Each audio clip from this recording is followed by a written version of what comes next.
It's time for the 420 Radio News, covering the latest headlines in consumer cannabis, medical marijuana, and industrial hemp. Transcripts of 420 Radio News are available daily on our website at 420radio.org.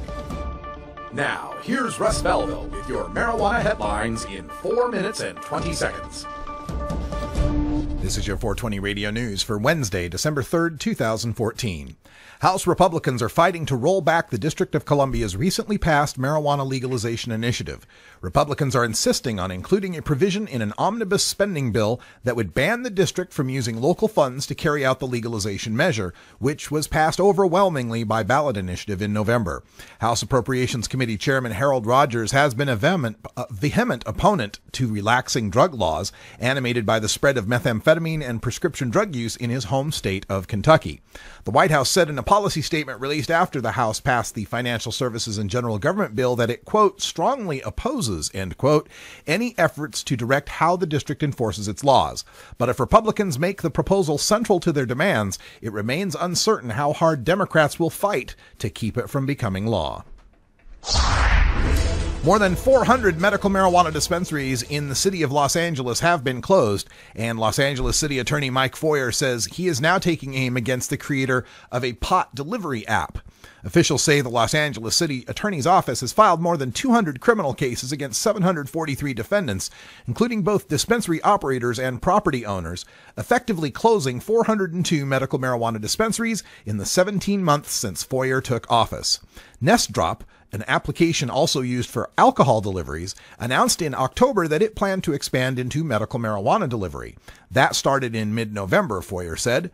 Feuer wants a Superior Court judge to issue a cease and desist order that would stop Nest Drop from delivering pot, contending that it is doing business unlawfully and circumventing Proposition D, which limited the number of medical pot dispensaries in the city.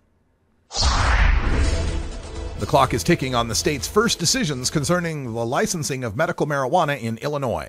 Only licensed physicians can write a recommendation for medical marijuana, and under terms of the Illinois law, any pot must be consumed in the patient's home. A total of 60 dispensaries will be licensed to fill recommendations statewide. So far, 211 have applied. It isn't clear how many dispensaries will be located in the city of Chicago. Applicants who are granted a dispensary license face what the state hopes are airtight regulations. No building can be located within 1,000 feet of a school or daycare center. All must be outfitted with high-tech security systems to protect not only the pot, but what is expected to be large volumes of cash. Some 8,000 patients have already applied for marijuana cards in Illinois. Bill Downing isn't sure whether the medical cannabis products he sells at his Boston store are legal. He also said he doesn't care whether they are or not. Downing operates CBD Please in the Alston neighborhood of Boston. Through his Lincoln Street store, he sells medical marijuana that he believes is legal because it is made from hemp oil. But the Department of Public Health forced Downing to shut down a previous store, and the Boston Police Department told WBZ News Radio 1030's Lana Jones that it is, quote, looking into the legality, end quote, of the newest operation. Downing, meanwhile, argues that cannabidiol, or CBD, is the medically active ingredient in hemp, and it is not an intoxicant. He does not have a medical marijuana license. Marijuana products at Downing's store include roll-on and rub-on salves, sprays, capsules, and scalp and hair care items. According to Downing, the items do not have THC, which is the intoxicating ingredient in marijuana. As efforts to decriminalize marijuana use make significant gains in Latin American countries, a new TV channel in Chile is now making an attempt to win the hearts and minds of the public at large. It's called Cultiva TV, and the people behind it want to dispel misinformation about marijuana consumption and educate Chileans about the medicinal, cultural, and spiritual properties of getting high.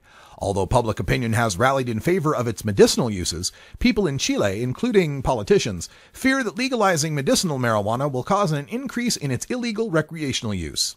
Small gains, however, have been made. Last September, Chilean authorities approved the first legal medical marijuana farm, and earlier this year, a Chilean cancer and lupus patient was granted special permission to take a cannabis-derived painkiller known as Sativex.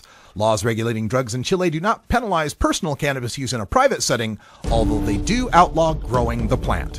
This has been your 420 Radio News for Wednesday, December 3rd, 2014. I'm Russ Belville.